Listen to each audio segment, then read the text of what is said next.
High, আজকে হচ্ছে রবিবার। সবাইকে জানাই শুভ সকাল। সকালে উঠে যেটা আমার রোজকার রুটিন, গরম জল খেয়ে নেওয়া।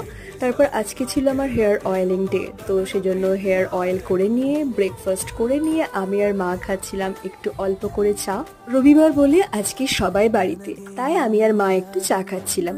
আর রবিবার মানে তো একদম স্পেশাল কোনো কিছু মেনু। আর এখানে মা সব রকম সবজি এনেছিল, সেগুলো ফ্রিজের মধ্যে রাখছিল। আর আমি ঠিক করেছিলাম আজকে আমি বানাবো চিকেন কষা আর ভাত আমার আর দিদির জন্য। তো সেজন্য সেরকম প্রসেসই সব কিছু হচ্ছিল। আর আমি খুব সিম্পলভাবে করি, বাট খেতে খুবই টেস্টি হয়, দারুণ লাগে। তো লাঞ্চ মেনু চিকেন, ভাত, শাক ভাজা, তারপর স্যালাড, পটল ভাজা, এসবই। আর এদিকটাতে ছিল হচ্ছে মায়ের ডিপার্টমেন্ট, মানে মা যেগুলো খাবে সেটা হচ্ছে এগুলো।